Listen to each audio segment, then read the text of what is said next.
And she was traveling with the truckers from Alberta all the way to Ottawa. And the truckers are very diverse in Canada. They're Asian, they're black, they're white. The trucking strike, the truckers were doing something that all of us in our country take for granted. They were assembling to petition their government about something that they thought was important, which was that the impacts, the financial impacts of the mandates on their businesses. If you look at the videos of that event, it was like Woodstock. People were giving out water bottles, they were picking up trash, they were playing music, they were being kind to each other. But it was portrayed by the Canadian government as a right-wing, extremist, violent terror organization. And the government began using facial recognition systems and other forms of surveillance to learn the identity of the truckers, looking at their license plates, et cetera. And then it froze their bank accounts. And it froze their $12 million PayPal account. And when Canada did that, it occurred that the premier template of democracy in the world besides the United States, it occurred to me immediately that transactional freedom was as important as freedom of expression in the First Amendment.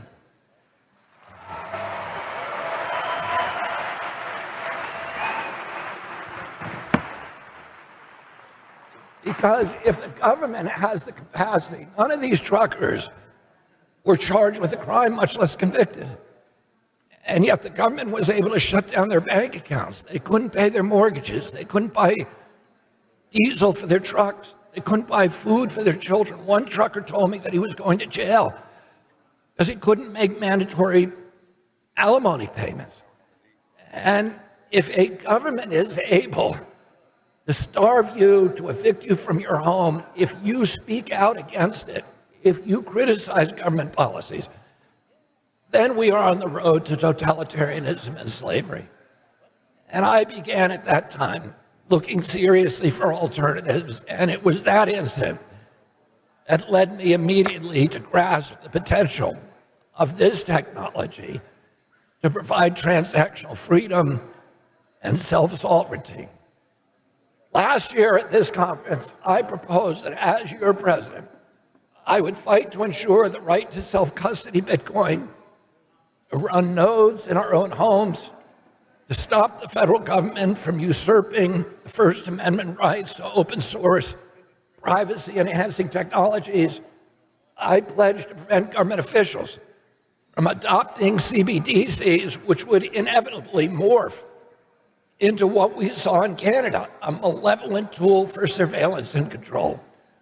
Most importantly, I promised to secure the United States position as the global hub of cryptocurrency, innovation, and entrepreneurship, and investment, and technology.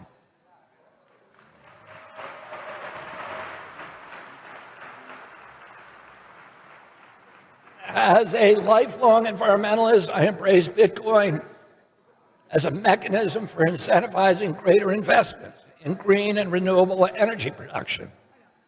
After the time I spent with Bitcoiners last year, I left the Miami conference so enthralled with optimism and excitement about Bitcoin and its potential to eliminate the national debt as a hedge against inflation, its promise to guarantee personal freedom, to restore the American middle class, to end government corruption, to defund the war machine, and to protect our environment. And I happened just before that, at Miami convention, I got a big check from the fees from winning the Monsanto case. And I took most of that check, which represented the largest portion of my personal wealth, and I invested it all in Bitcoin.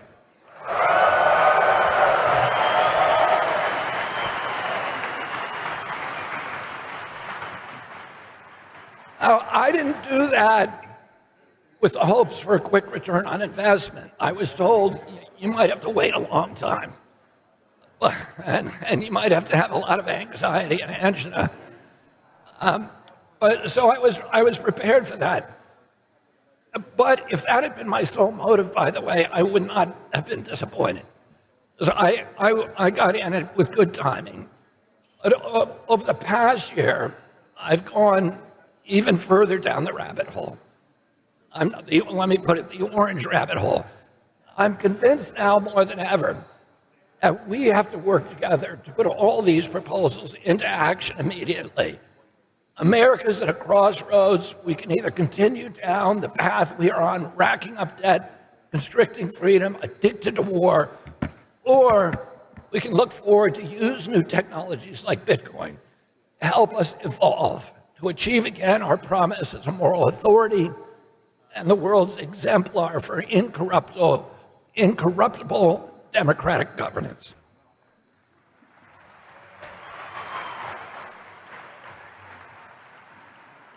Now, I'm very happy to learn that I'm not the only one talking about Bitcoin in this year's election.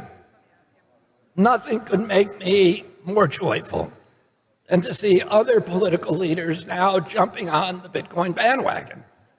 I've had over a year's head start to study, to understand, to articulate the potential of Bitcoin.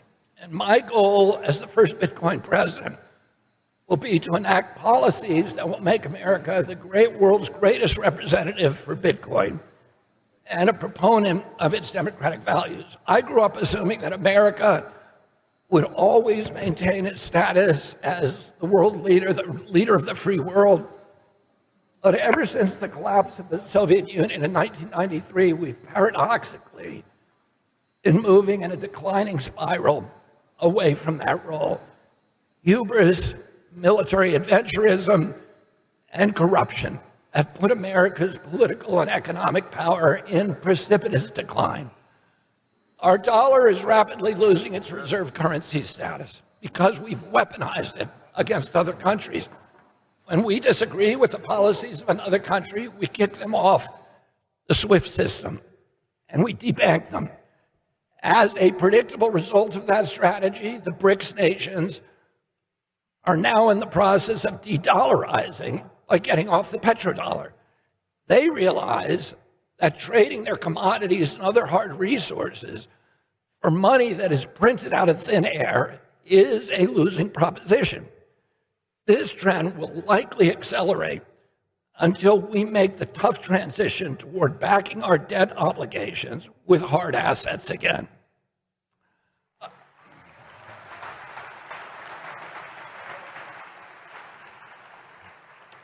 I have a plan to strengthen the U.S. dollar and lower the interest rates and neutralize our $34 trillion debt by backing U.S. Treasury bills, notes, and bonds with hard assets, including a combination of precious metals and Bitcoin.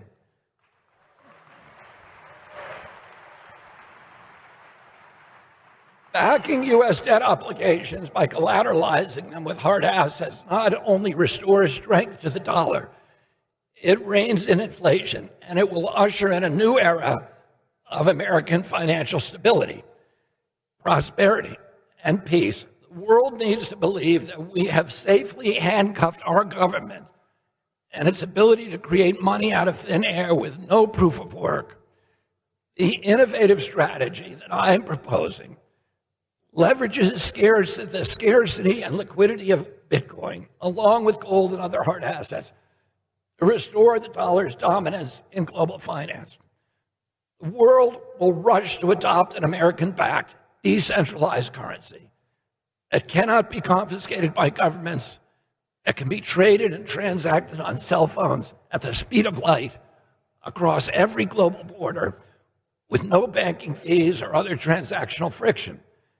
This incorruptible currency will immediately start pulling wealth and assets from every other nation around the globe back into the United States, restoring the strength of our dollar and repairing our balance of payments.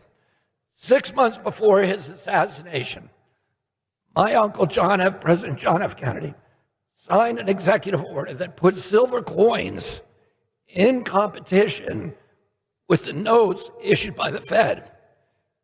His intention was to rein in Fed discretion.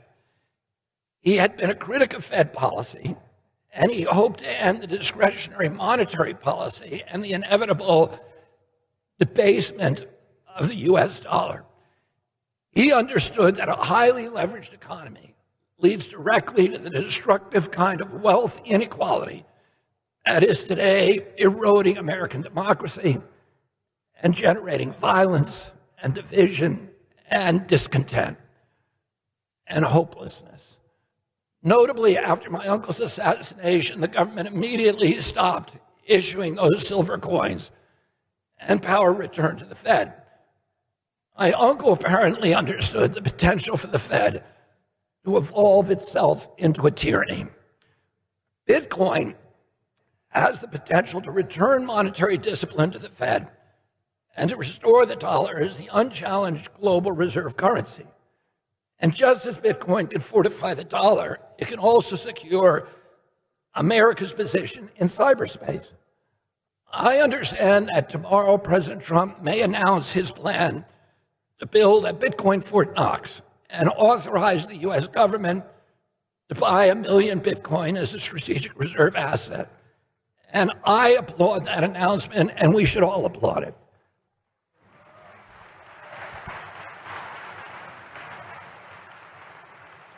I hope that President Trump's commitment to Bitcoin is more than political expediency. The most cynical political reason for endorsing Bitcoin is to excite the 60 million Bitcoin American holders by policies that make the number go up. But it's my hope that President Trump and the DNC nominee, who he or she may be, will develop a deeper understanding of the earth-shaking reasons to ensure that Bitcoin has a strategic reserve in the US Treasury. The most compelling of those reasons is laid out in US Space Force major Jason Lowery's MIT thesis entitled Software.